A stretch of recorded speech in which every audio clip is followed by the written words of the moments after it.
Before you start in After Effects, it's important to understand some key preferences. Now in this video, it really doesn't matter what project you currently have open.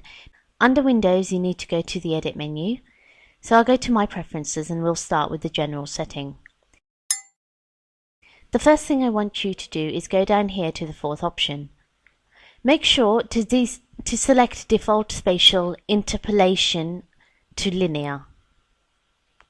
This will help when you're actually setting up your first sets of keyframes. Sometimes, if the spatial interpolation isn't set to linear, you'll see these weird drifts happen. So I found it's just better to leave this on when you're first getting started with After Effects. And if you're unfamiliar with spatial interpolation, don't worry about it. We will definitely be getting to that when we get to keyframing and animation. Now let's jump to the previous section. In here there's a button for GPU information.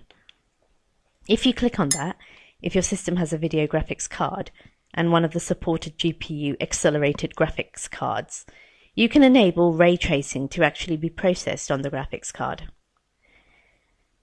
That really only matters if you're working primarily in the After Effects ray tracing engine, and we won't be doing that for quite a while.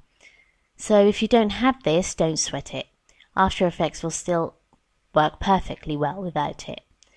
But if you have one of the supported graphic cards, it can move things along more quickly if you're working a lot in the ray traced renderer. So let's go to the display setting.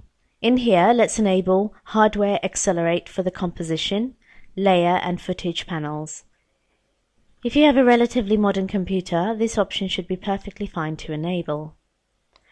Under the Import section, if you find that you're working with a lot of still images, you can set a default duration for each still. By default, when you import a still image, like a JPEG or a TIFF, it will import and be the duration of the composition. If you want, you could just have it set up at 1 second or 2 seconds or what have you. Now let's jump down to labels. With labels, you can assign a specific color to each individual kind of media that you might be working with within After Effects. I generally recommend leaving these set at the default settings, but this is where you would go if you want to change how an object appears within After Effects. Let's jump to Media and Disk Cache.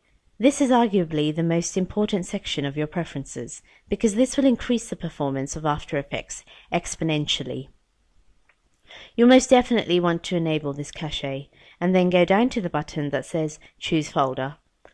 You want to choose a folder that exists on the drive that's separate from your media files. Also, you want to choose a drive that's as fast as possible.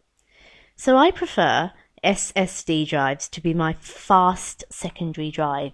If you don't have an SSD drive, maybe a RAID array.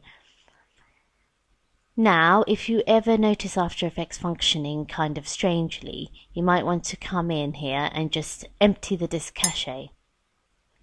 So I'll go ahead and do just that right now, and notice I have 1.5 GB of files just sitting on my computer that I didn't need to reference. So I'll just go ahead, click OK, and that's emptied my cache. Media cache is extra information that After Effects will store as it's working with the different media files.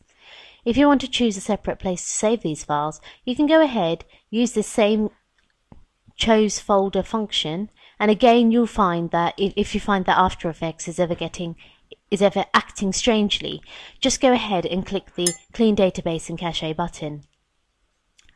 Just to make sure everything is kind of blown away. If you're one of those interface people that really like to have dark interfaces for their application or bright interfaces, you can go to the brightness setting here under Appearance. If I drag it to the left, notice I can make the appearance very dark. Or if I drag it to the right, I could make it white on black. Let's go ahead and change back to the default settings. Autosave is a helpful function. You can automatically save your projects and specify how long between your saves. Also, one of the things I recommend doing is choosing an autosave location that's separate from any of the drives that you're working on. Maybe save it up to a cloud or jump drive or some other drive. The only reason I'm saying that is just so when you're working, if heaven forbid anything should ever go wrong, you'll always have a backup set to a different place. Now let's go to the memory and multiprocessing settings. And here it's most important to understand that RAM in After Effects is shared between After Effects, Premiere, Photoshop, Media Encoder. So you get the general idea. Now, you can specify RAM that's to be reserved for other applications. Now I just happen to be recording this on my laptop, so I only have 8 gigs of RAM, which is a very small amount of RAM for what we're trying to do. Now another thing you may want to consider enabling is render multiframes simultaneously. If you do select render multiframes simultaneously, I do highly recommend leaving the next option, only for render queue selected.